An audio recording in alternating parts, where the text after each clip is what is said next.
Greetings and welcome to the World Numismatic News' Buffalo Nickel Varieties You Should Know, Episode 4. 1936 harbors an absolutely beautiful repunched mintmark variety from San Francisco, and a coin that is very rare and difficult to find in grades really above extremely fine, and consequently holds a healthy premium above the base coin itself, which within itself is a fairly common date for the series with almost 15 million coins minted. The repunching is extremely strong as the initial punching was simply way too low and is essentially touching the rim at the bottom of the coin, and the correction was obviously necessitated, leaving the entire lower third of the first mint mark still exposed towards the bottom, doubling the final S almost perfectly in this position. Additionally, the top serif of the initial S can still be seen just above the lower curve of the S as well. As with most of these, grade does play an important part in the coin's market value, but in 2019, an MS64 graded coin from PCGS was sold at auction for $312.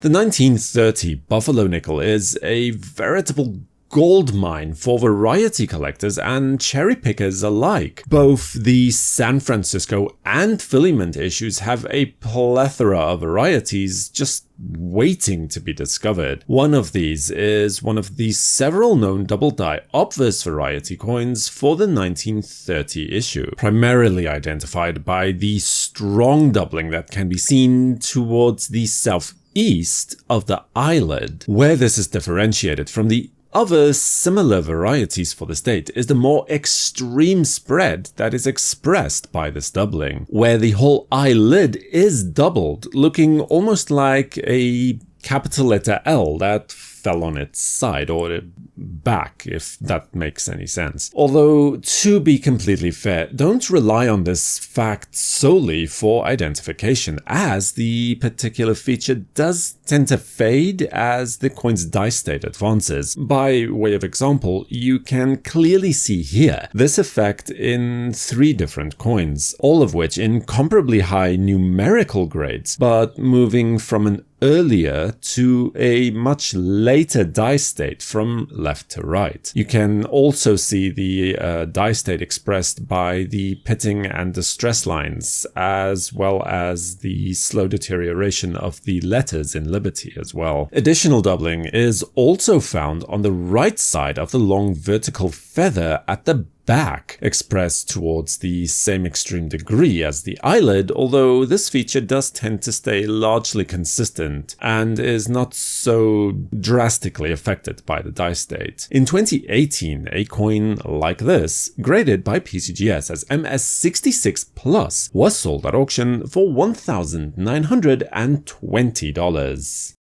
Another coin to look for from 1936 is, of course, the 1936D 3.5-legged Buffalo nickel. This variety is extremely similar to the much more famous 1937D 3-legged buffalo coin, in that a portion of the front right leg is missing due to over-polishing of the die. Although in this case, a portion of the leg is still remaining, as opposed to the entire front leg being missing in the other coin. Hence, the 3.5 leg moniker. Oh, and I hesitate to even mention this for fear of perpetuating this nonsense, but there is an old wives' tale out there that says that this is the same reverse die used in both the 1936D 3.5-legged and 1937D 3-leg varieties. This is simply not true. There is no basis in reality or fact for this. They share no die markers, and it is purely a coincidence that this happened 2 years in a row. In terms of value, though, in 2018 we saw a PCGS graded AU53 coin sold at auction for $5,050. So you can well imagine that if a mint state coin became valuable, and there are really only a handful listed in the population report, it could easily sell towards the upper range of $10,000 to $20,000. Subscribe to WNN and activate notifications with the bell icon to know when new videos are released. For the World Numismatic News, I am Numisman saying thank you for watching, stay safe, keep collecting, and have a fantastic day.